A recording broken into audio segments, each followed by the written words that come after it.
Hi, welcome to part 6, the final chapter in this series of videos on the history of brands.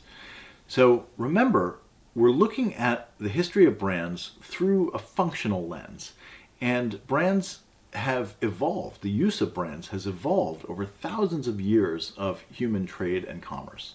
And so today we're looking at the sixth and last stage of that evolution, which is brands as tools for packaging products and services, and also for segmenting markets. In 1910, Mrs. Pamela Benjamin was caught smoking in the gazebo. She got a severe scolding and no supper that night.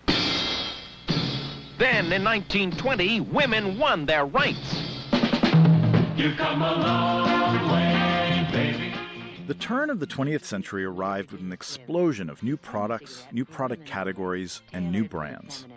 Driven by the unstoppable forces of industrialization and industrialized advertising, corporations, which were still fairly new phenomena in themselves, were churning out everything from cigarettes to soap to automobiles and more. Suddenly, customers were offered more products from which to choose from a range of different brands.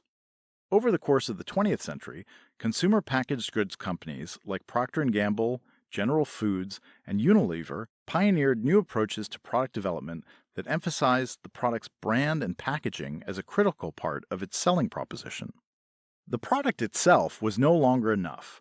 It had to convey an idea and speak to a particular type of customer in a way that would appeal to them.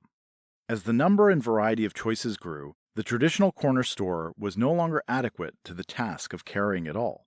Instead, the era saw the emergence of supermarkets, where customers would help themselves to products arrayed along aisles of goods before heading out to a checkout line. The first of these new stores, Piggly Wiggly, opened its doors in Memphis, Tennessee in 1918. But the format would continue to grow and expand alongside the automobile, the growth of the suburbs, and the post-war baby boom.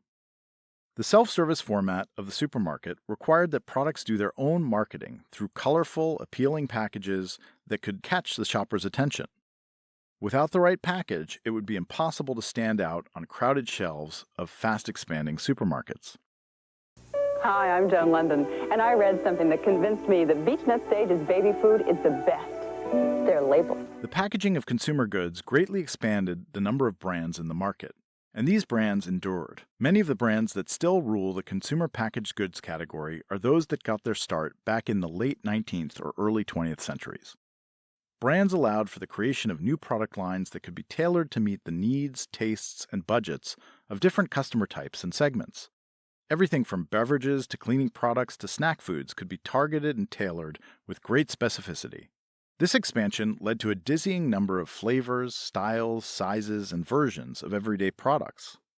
The packaging of products and even services as brands is such a normal part of our world that it's easy to miss it entirely. As services businesses like Starbucks have been industrialized, they've used packaging very effectively to make intangible offerings feel tangible, real, and valuable. Businesses as diverse as software, car rentals, and credit card companies have recognized that the right packages are not only a way to get attention, but they're also a way to diversify what's being offered, targeting an offering while minimizing the need to make expensive changes to what's inside the package.